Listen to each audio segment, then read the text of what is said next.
managed to go. See over there. All the buildings you see over there were engineering workshops. We had our own engineers, our own joiners, our own painters. The gardeners, they were based down there up at the top. We had also had the tailors. Oh, one of the things I should have mentioned, obviously the nurses wore nurses' uniforms, not like the powder at the top, but they wore the dress with the, what do you call it, the penny and everything else. But all the men, we were given a suit every year with 2 pairs of trousers. We still wore a coat. A 3-piece suit, grey suit. In fact, I know a chap, his name is a chap called Quinn. Right, Sean Quinn, younger lady, good friend of mine. He started working in here to get the suit. Tell you, in the early 60s, you know, John unfortunately passed away just over a year ago. But he said, I only joined to get the suit. Right, joined to get the suit. 2 pairs of trousers. We always kept one in the cupboard. Because that was for christenings and weddings, you know what I mean? And you could always tell a bangour, christening, wedding, a funeral. You said, all these guys in grey suits, right, they're all out the bleeding market, right? They're all in grey suits. And Frank the tailor, he had his tailor shop down here, and we used to bribe him. Because you see, in the 60s and 70s, tight trousers weren't. No, sorry, tight trousers weren't. But all the seat bottoms were 22 inches. They didn't look like sailors, flapping about in the wind. So we used to go down and bribe Frank. You know, he kept a fish tank. You know, so we used to go maybe buy him a wee goldfish. Maybe, you know, give him a goldfish and say, can you take the trousers in? The only thing is you have to be really careful. You know, we take all the psychiatric patients out, put them somewhere else, and this was a war hospital. The station was down there, and the very first building that the injured soldiers saw was that one, and they called it the dechmont. Huh? Just want to I'm trying to get everything in, but there's people in front of me. If you live locally, and if you're ever up here for a walk, you go down that path there, down that road. When you the hospital will generate £1,500 a year. That's a lot of money in those days to keep it going. The hospital only ever generated £300 a year, so £1,200 had to be subsidised. There was no health service in those days from the Edinburgh Council. They had to subsidise it. But it was closed in 1921 because there was a major shake-up of trains in the United Kingdom in 1924. And they knew that was coming, and they knew they couldn't afford to run it anymore. Once again, I've photographed the World War soldiers going off the train and getting carried in the ambulances. When the train used to arrive, just before it stopped, it used to sound the speaker 5 times. And that alerted all the wards. Every person in charge of the ward knew it was soldier coming in, so they were getting prepared for it. See, great place. One smart aleck on the site who's much better at all these daft photograph things. He put it on and he's called it Frank's shop. This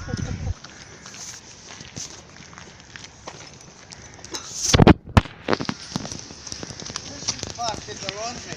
Ignore all the signs you see. They're all, you know, from the year 1990, 2000. That was part of the laundry. And all the really dirty laundry where patients were fecally incontinent. Although they used to go.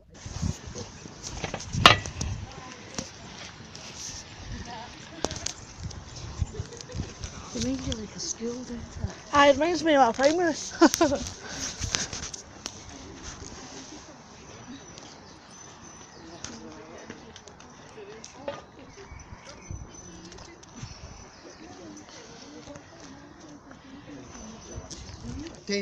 Days ago with the beautiful ceiling that's in here. Now this is a grade A listed building. There's 2 grade A's. The church and here. Now, I don't know what they're going to use it for.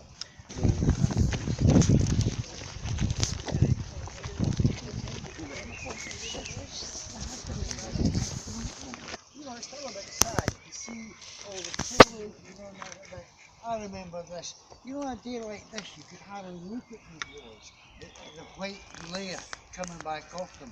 Every 3 years, our painters would paint the outside of all these villas, right? And these are, I wouldn't say of no interest. These were long term.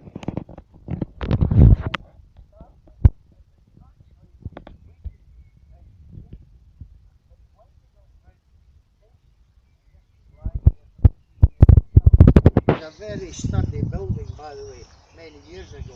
They actually started guns, and I thought, okay, I'll do another one. So I stuck it on the side.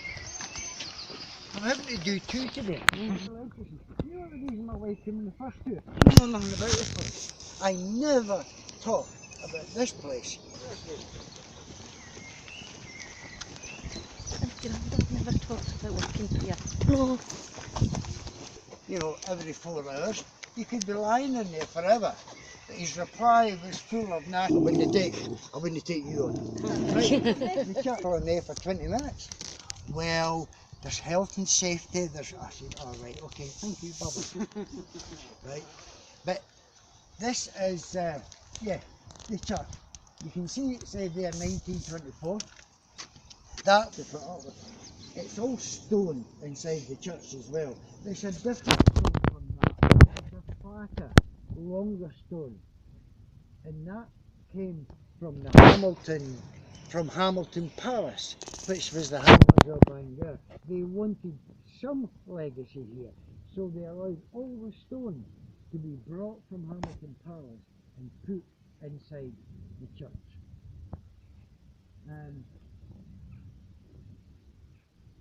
I've attended many weddings in there, staff getting married, christenings, and funerals, because a lot of the patients, there are 831 patients in, I need to get this right, the Old Uphold Cemetery,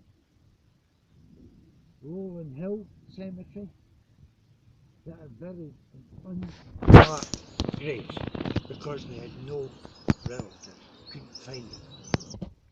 We knew he had a brother and we had an address, but he'd never had a visit. Nobody had ever visited this old guy. All we knew he had a brother. He was in his late 60s. So we wrote to the brother. Remember, no mobile phones in those days, no house phones for the majority. We wrote to say, you know, old Robert has died. It was Robert has died. Service has been held at such and such a time, and the burial will be taking place, I think it was up Hall. Could you manage to attend that? And we got a letter back saying, a very brief letter. Yes, I've got a photograph of it actually. Yes, I didn't take it at the time. Some of the photographs that are in there through the archives. Yes, I will manage. Anyway, funeral took place in there. Myself and Danny, a mate of mine here, we were there. No brother, nobody. Me, Danny, undertaker, corpse. Got to Uphill, the grave, unmarked grave, had it all there, and suddenly this very well dressed chap walked out, dark suit, white shirt, tie, ready. Danny said to me, that's him, he's turned up. Like, as he approached, he said, would you mind if you take one of the cords? Took one of the cords, put it down, put the fitted up in, and we said to him, thanks very much for coming along to say farewell.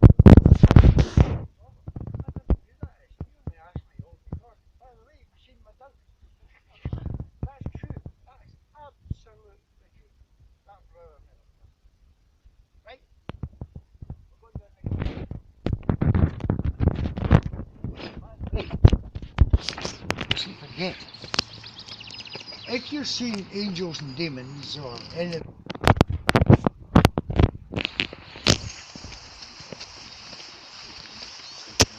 this part of the church is jutting out a bit.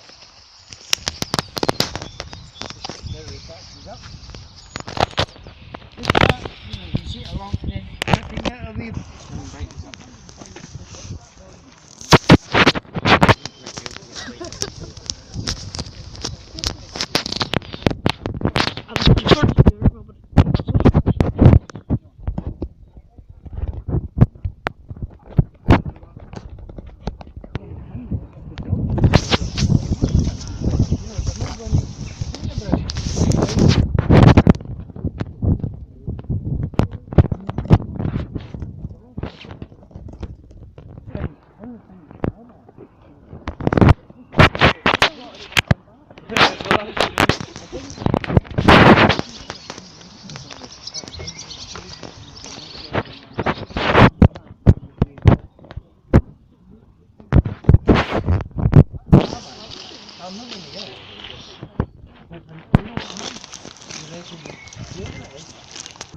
Furnaces. Every ward had their own furnaces and fires.